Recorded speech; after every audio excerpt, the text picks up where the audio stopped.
The call came at 2:17 a.m. Her name flashed across my screen, Mara, my wife, still listed that way even though I'd walked out 3 days earlier. I didn't answer.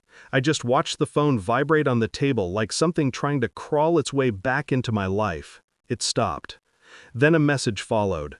"We need to talk. It's about the kids." Not her kids. She never cared enough for that. No, her sister's 3 little monsters. The one she dumped on me every weekend while she escaped to neon-lit clubs with men who weren't supposed to exist in our story. My chest tightened, not from fear, but from that familiar mix of irritation and curiosity. She wouldn't use the kids as bait unless something was wrong. I opened the message. A picture. Not of the children, of a hotel room, her purse on the floor, a man's jacket on the chair, and Mara, standing in the mirror, looking back at the camera with an expression that wasn't an apology, it was a warning. I felt something shift inside me. Quiet, sharp, irreversible. The kind of shift that told me the story I'd been living in was already dead.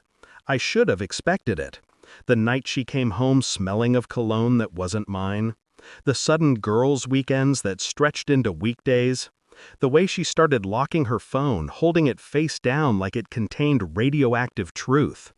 But I didn't expect this. Not so blatant. Not so staged. I stared at the picture again. Her eyes in the mirror were steady, almost cold, like she was daring me to react.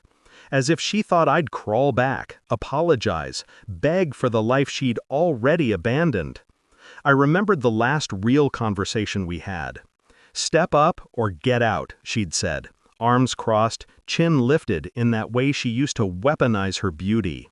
I got out, and she smiled as if she'd won. Now she was sending proof of her double life as if it were a message in some twisted language only we spoke. I felt the denial rise, then crumble. Shock didn't come, just clarity. She wasn't calling to confess. She was calling because something was slipping through her fingers, and she knew I was the only one calm enough to catch it. I didn't reply, I didn't call, and I didn't rush back. Instead, I went quiet, the way you do when you're dealing with something poisonous. I started with her email. She never changed her passwords. Arrogance has its uses. Reservations, receipts, hotel logs, all leading to the same name, Eric. I didn't recognize it, but the timestamps were precise. Weekends. Nights I was stuck with her sister's feral children, being told I was learning responsibility while she practiced infidelity like a craft. I checked the credit card statements next.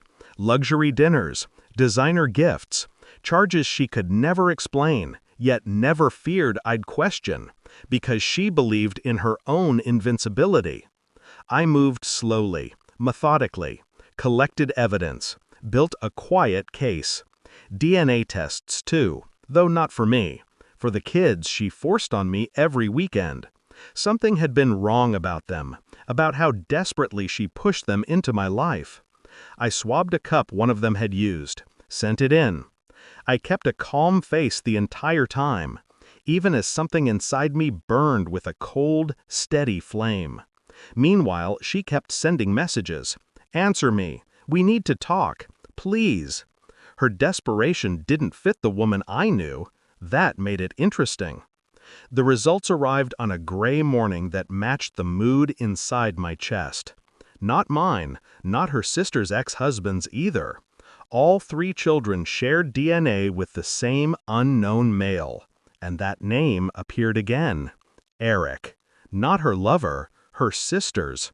And Mara had known, had covered it, had forced the children onto me every weekend to keep me distracted while she handled her own affairs with the same man. A family built on layered betrayal. I didn't storm anywhere. I didn't yell. I simply drove to the cafe she loved, where she waited, rehearsing whatever lie she thought would work.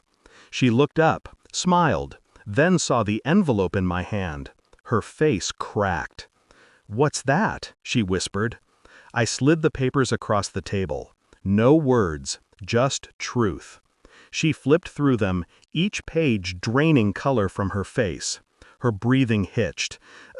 Mike, I can explain." I shook my head once. She shattered. Revenge didn't require shouting. It required timing. I placed my phone on the table, pressed play. Her sister's voice filled the air, sobbing, frantic, confessing everything she'd told me the night before when I forwarded her the results. I watched Mara's eyes widen, watched panic bloom like a bruise across her expression. "You told her?" she stammered. "No, her sister told me." But Mara didn't need that clarification. Fear was enough. "I already filed for divorce," I said quietly. "Sent the evidence to your parents too. They'll deal with the kids. And with you." She covered her mouth, trembled. For the first time, she looked small. I stood, left the envelope, left the phone, left her drowning in her own ruin. She didn't chase me. She couldn't. Outside, the morning felt cleaner, lighter, as if betrayal, once exposed, evaporates into something almost freeing. I didn't feel triumphant, didn't feel broken, just quiet. Like stepping out of a burning house without carrying the smoke. She'd demanded I step up or get out. So I got out. And stepping out was the first honest thing I'd done in years. I walked away without looking back. Because the truth wasn't meant to save her. It was meant to free me. And it did. Completely.